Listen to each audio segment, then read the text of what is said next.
Well, I think the current situation explains it all.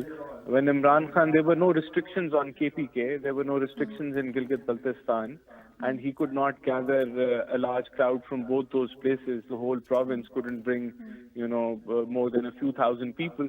So he has been exposed. Even the government actions, I think they were mandated because no party could be allowed to stop the circulation of traffic and disturb the lives of the citizens of Islamabad, and we had to take those measures because they had announced that it was going to be a Huni march, and the agenda was to blackmail and the government and the district government, the city government had allowed them to protest in a specified area, but they were not interested in that.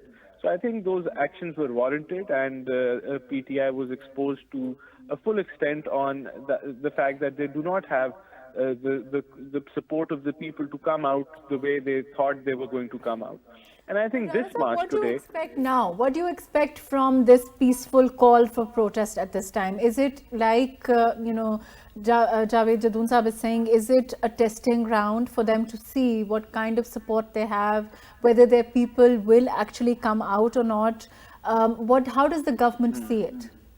Well, I think the current call for this protest makes no sense. And how am I saying it? Is that the current crisis of the government is the balance of payment crisis, is the fact that we're short of dollars. And those dollars were not arranged in PTI's tenure the whole financial year. Actually, they took a U-turn on the IMF talks, and that is the reason why we have a balance of payment crisis, and we've seen the rupee devalue to 210. And the other factor that you have inflation is because there is a super cycle of commodities. The prices of commodities are crazy world over. So what has the government done to exacerbate this situation? They're actually taking the bold steps required to safeguard the economy and to make sure that we do not go towards a situation which is Sri Lanka like. So these steps that I'm sure the people understand this, and they know that this inflation is not caused by the steps taken by this government. Whatever steps we have taken were necessary for the economy, for the balance of payment crisis, and we're hoping that once the IMF talks are concluded and we get the release of this tranche, there's going to be balance of payment security for the country. We're going to come out of this crisis, and the rupee is going to start strengthening. So this call, it could be a testing ground, but I feel that our narrative is out there in front of the people, and so is theirs, and people understand. Well, the thing is, I think, the time to play politics on this is not going to work, and we have to educate the people. For example, even after a year, if a government on this political rhetoric comes into power, assuming if it's PTI, they have to take the same steps if they were faced with the similar conditions. So we shouldn't be playing politics, and we should try to educate the people that these decisions are a must. Giving relief today on borrowed money will bring in a bigger disaster a few months ahead. So we have to take the corrective measures for this economy, and people of Pakistan need to be educated about it, and they should know that this bad phase is not going to stay forever. Hopefully, when the super commodity cycle breaks and the prices start coming down internationally, things will start getting better. Crude is at 120, 124. But it is being predicted to go even higher. So 2 quarters down the line, when these things calm down, the relief that we get, the space that we get in the economy will definitely be transferred to the people of Pakistan.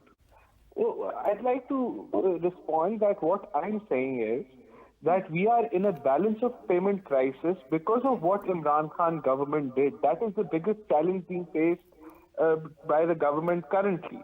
And then the second challenge is, inflation because of an increase in the commodity prices. We are taking the remedial steps. We're doing what is right for the economy. These are hard steps. The nation has to go through a hard time. We're going to try to balance it by giving subsidies directed towards the lower income people. We're doing all what we can, but the steps are correct. They're going to bear results. They're going to bear fruit in the coming few weeks. This is what was required to take the hard decisions, and we're doing it on our political cost. And what Imran Khan did was that he did not manage a balance of payment crisis. He dilly-dallied on the IMF deal and then took a U-turn.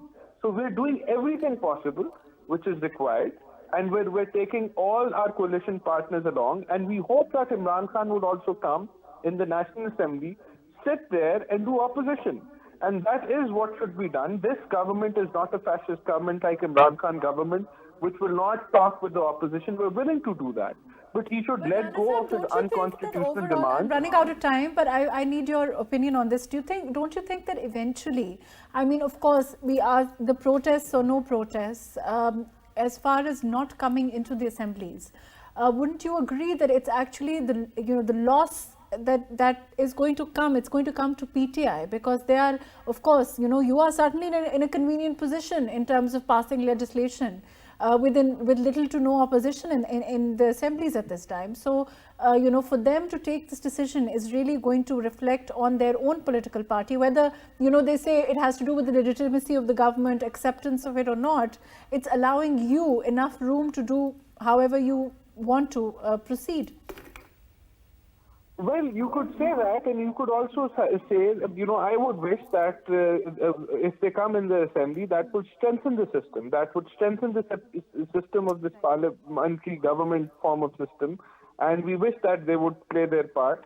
Them sitting out, we are going to move forward with whatever is required, but it would be better that they play their role where they should be playing, rather than, relying on fake narratives which are being exposed on a daily basis. So I believe that over a period of time, people will understand that these economic decisions were vital that were doing.